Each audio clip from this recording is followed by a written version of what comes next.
देसी मटन।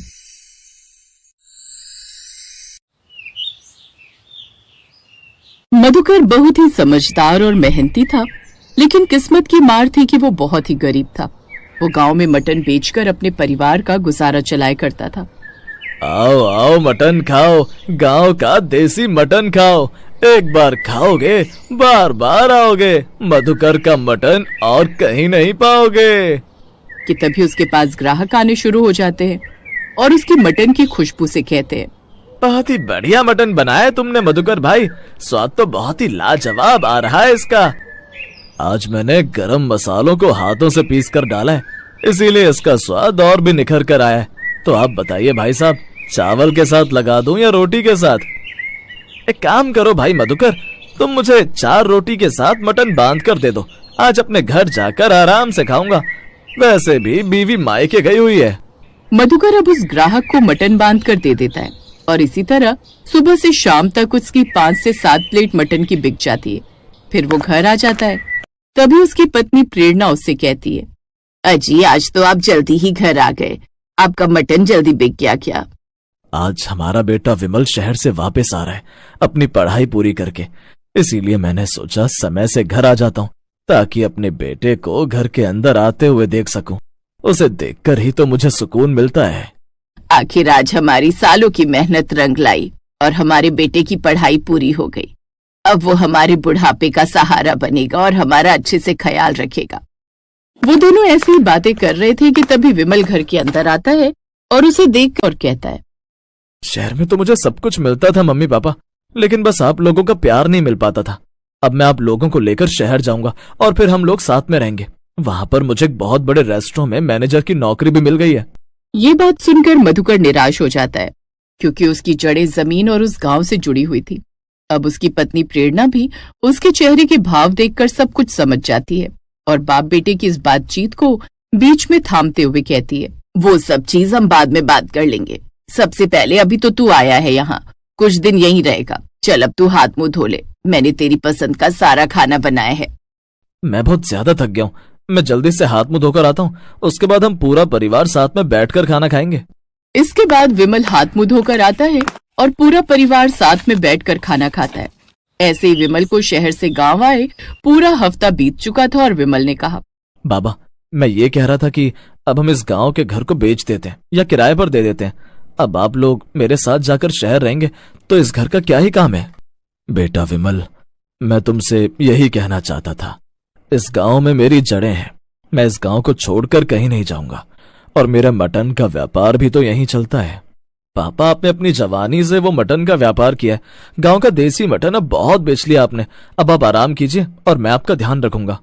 बेटा तू हमें अपने साथ रखना चाहता है, हमारे लिए इस सोच से बड़ी सोच कोई नहीं हो सकती, लेकिन हम शहर नहीं जा सकते। शहर हमें रास नहीं आएगा। अगर तू शहर जाकर हमें छोड़कर रहना चाहता है तो वो तेरी मर्जी, और मैं तो तेरे पिताजी को छोड़कर बिल्कुल भी नहीं जाऊंगी। विमल को ये बातें सुनकर बुरा लगता है, लेकिन वो अपने माता पिता से किसी भी तरह की कोई बहस नहीं करता। विमल को समझ नहीं आ रहा था कि आखिर गांव की हवा में ऐसा क्या है कि उसके माता पिता गांव को छोड़ना नहीं चाह रहे थे। एक दिन जब उसके पिता मधुकर ठेला लेकर गए हुए होते हैं तो विमल फिर अपनी माँ से कहता है, माँ, पिताजी के देसी मटन के ठेले में ऐसा क्या है कि पिताजी उस ठेले को छोड़ना नहीं चाहते और न ही इस गांव को? अगर ये सब चीज समझनी है तो तुझे खुद समझनी होगी बेटा। कुछ चीजें हम शब्दों में बयां नहीं कर सकते, और तेरे पिताजी का इस गांव और अपने देसी मटन के ठेले से प्यार कुछ ऐसा ही है। ठीक है, मैं बाहर थोड़ी देर टहलने के लिए जा रहा हूँ और पापा से भी मिलकर आऊंगा। अब अपना ध्यान रखना। अब विमल गांव में निकल जाता है। वैसे गांव जैसी शुद्ध हवा कहाँ ही मिलती है, शहर के अंदर तो सिर्फ पॉल्यूशन और भीड़ है।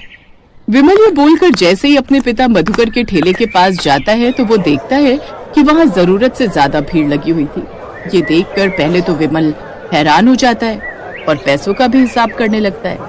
ये देखकर विमल खुश होते हुए गर्व से कहता है, मुझे नहीं पता था पिताजी कि आपका काम इतना अच्छा चलता है। यहाँ तो बहुत सारे ग्राहक हैं, शहर में भी किसी ठेले पर इतनी भीड़ नहीं होती।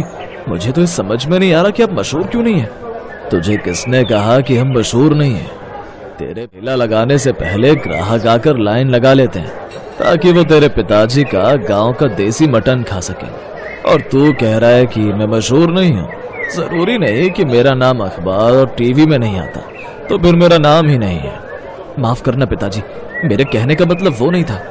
ऐसे विमल पैसों का हिसाब करता है और मधुकर के साथ सुबह से शाम तक ठेले पर काम करता है। पूरा दिन कैसे निकल जाता है उसे पता ही नहीं चलता। जहाँ वो एक तरफ ऑफिस में बैठा रहता था और कंप्यूटर में अपनी आंखें घुसाए रखता था, वहीं वो पूरे दिन कई तरह के ग्राहकों से मिलता है, बातचीत करता है और लोगों को जानता है। विमल बेटा, अब समझा तो। इस जगह पर मुझे एक अजीब सा सुकून मिलता है। यहाँ के लोगों से मुझे एक अपनापन महसूस होता है। और ये गांव का देसी मटन सिर्फ देसी मटन नहीं है, ये इन लोगों और मेरे बीच का रिश्ता है। और मैं ये रिश्ता कैसे तोड़ सकता हूँ? हाँ पिताजी, मैं समझ रहा हूँ, कोई बात नहीं, अब हम इस बारे में बाद में बात करेंगे। ऐसे ही मधुकर और विमल पूरा दिन ठेले पर काम करते हैं, जिसके बाद रात को विमल को नींद नहीं आती। अगले दिन वो सुबह जल्दी उठ जाता है तो चूल्हे पर मधुकर को गांव का देसी मटन पकाते हुए देखता है। उसे ये करते देखकर विमल ने कहा, पिताजी आप तो बिल्कुल देसी तरीके से मटन बनाते हैं, जैसे कोई शेफ मटन बना रहा हो। सच में आपके हाथों में तो बहुत हुनर है।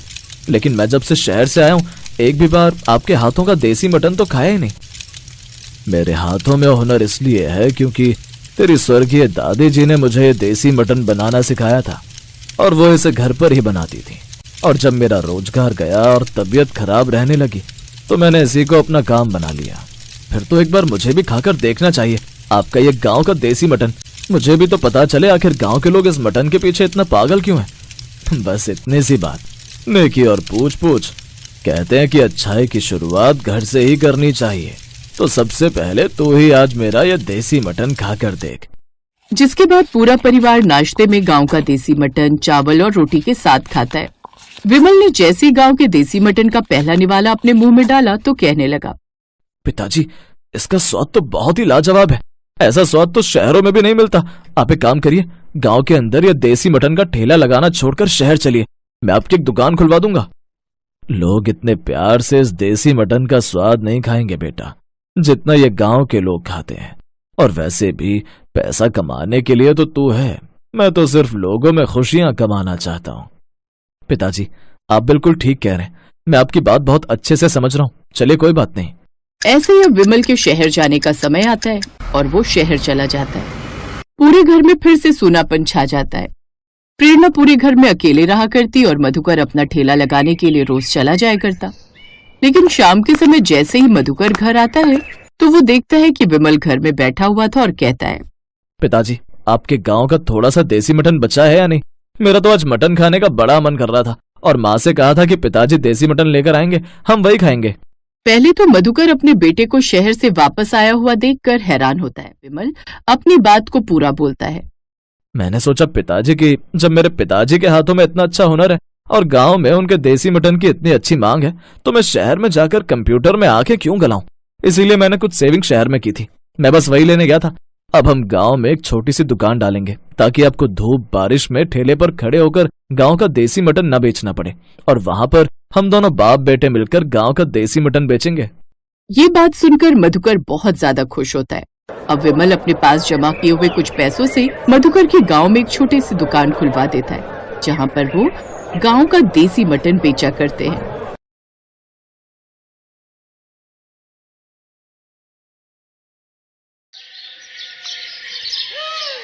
कल ही दिए थे तुझे पूरे 500 रुपए, कहाँ गए? कहाँ जाएंगे, लाला को दे दिए मैंने। पूरे 2000 रुपए का उधार चल रहा है। 500 रुपए दिए तब जाकर दाल और चावल दिए उसने कल। रहने दे, तुझे पैसे खर्च करने की अकल ही नहीं है। अब से तुझे एक पैसा नहीं दूंगा। ठीक है, फिर अब की बार लाला से राशन तुम ही लेकर आओगे। घर में एक मसाला नहीं है, न धनिया है न हल्दी, बताओ कैसे बनाओ खाना। अफो, इस औरत का तो रोना ही कभी खत्म नहीं होता भाई। ये कहकर कमल गुस्से से बाहर चला गया और उसकी पत्नी नंदिनी बहुत ही गरीब परिवार से आई थी। उसके पिता एक छोटे कुम्हार थे। उन्होंने कमल से उसकी शादी करा दी थी। शादी के बाद दोनों को एक बेटा हुआ जिसका नाम सोनू था। शादी के बाद कुछ वक्त तक तो कमल बड़ा अच्छा और मेहनती था। नंदिनी घर पर रहकर मटके और सुराही बनाती और कमल दिन भर उन्हें बेचता। लेकिन कुछ वक्त बाद ही कमल को शराब की लत लग गई और फिर वो एक नंबर का शराबी और आलसी बन गया। वो जितने पैसे कमाता सब के सब शराब में उड़ाने लगा। धीरे धीरे सारी बचत खत्म हो गई और कर्जा चढ़ने लगा। हालत ये हो गई कि अब तो राशन तक के लाले पड़ने लगे। इसी बात को लेकर पति पत्नी में रोज लड़ाई होने लगी और उस दिन भी कमल हर बार की तरह नंदिनी से लड़कर बाहर चला गया। उधर अपनी माँ को रोते हुए देखकर सोनू ने उसके आंसू पोंछे।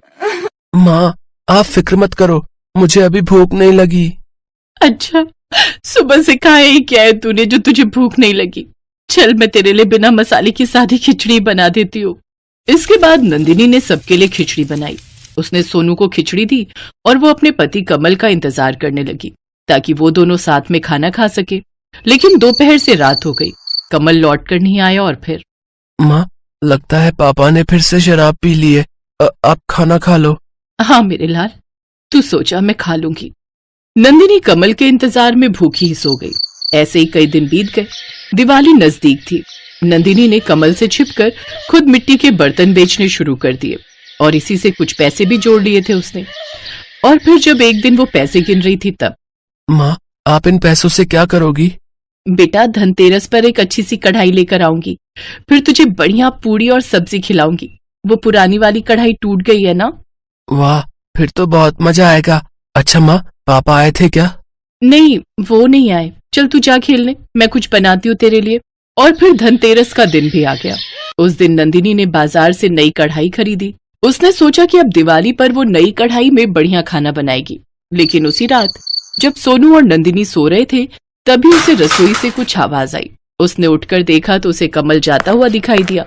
उसने कमल को बहुत आवाज दी लेकिन वो नहीं रुका। तभी नंदिनी की नजर रसोई पर पड़ी। बर्तन नहीं था, ना ही नई कढ़ाई और ना ही पुराने बर्तन। कमल ने एक चम्मच तक नहीं छोड़ी थी। नंदिनी ये देखकर सिर पकड़कर रोने लगी। उसने जाते हुए कमल की तरफ देखकर जोर से आवाज लगाई, भाड़ में जाओ तुम, ले जाओ सब कुछ और फिर कभी लौट कर मत आना।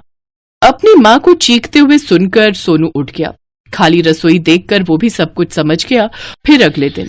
क्या हुआ माँ, ऐसे क्यों बैठी हो? घर में एक भी बर्तन नहीं है बेटा, मैं कैसे खाना बनाऊं? इस मिट्टी के मटके में बनाओ माँ, देखना बहुत अच्छा बनेगा। सोनू की समझदारी देखकर नंदिनी ने उसका माथा चूम लिया। उसने सबसे पहले मटके में चावल उबाले। वो दाल बनाने जा रही थी कि तभी वहां एक औरत आ गई। अरे नंदिनी, क्या कर रही हो? अरे दिशा दीदी, कैसी हो? मैं अच्छी हूँ। वो क्या है ना, मुझे इनके साथ अचानक कहीं निकलना पड़ रहा है और ये सुबह सुबह ही पूरा 1 किलो चिकन लेकर आ गए और मैं लौटूंगी 3 दिन बाद। तब तक तो ये चिकन खराब हो जाएगा, इसीलिए ये लो, आप पका लो इसे। अब ठीक है दीदी, आपका बहुत बहुत शुक्रिया। उस दिन दिशा जाते हुए उसे ढेर सारा चिकन दे गई। चिकन तो नंदिनी के हाथों में था लेकिन उसे समझ नहीं आ रहा था कि वो उसे बनाए कैसे। तभी सोनू फिर से बोला, क्या सोच रही हो माँ? बेटा, चिकन तो आ गया लेकिन बनाऊं किसमें? चावल निकालकर उसी मटके में बनाओ माँ, मजा आ जाएगा। पहली बार मटका चिकन खाकर। ये कर तो सकते हैं। और फिर उसने उसी मटके में चिकन बनाना शुरू किया। बहुत दिन बाद वो चिकन बना रही थी और मटके में तो पहली बार। जब चिकन बनकर तैयार हुआ तो उसमें बहुत ही अच्छी खुशबू आ रही थी। नंदिनी ने सोनू को चावल के साथ चिकन दिया और फिर पहला निवाला खाते ही, माँ, क्या कमाल का चिकन बनाया है आपने। अब आप मटके बनाना छोड़ो और ऐसा ही मटका चिकन चावल बनाना शुरू कर दो। आप चाहो तो मेरी गुल्लक भी तोड़ दो। हम मिलकर एक ठेला लगाएंगे जिसमें आप मटका चिकन चावल बनाकर बेचना। कसम से माँ, पूरा गांव आएगा खाने के लिए। सोनू उंगलियां चाट चाट कर चिकन चावल खा रहा था। ये देखकर नंदिनी की आंखों में खुशी के आंसू आ गए। तभी वो कुछ सोच कर उठी और वहां से सीधा गांव के सुनार के पास पहुंची।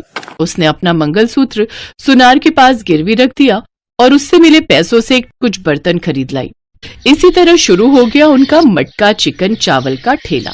सोनू काम में अपनी माँ की पूरी मदद कर रहा था।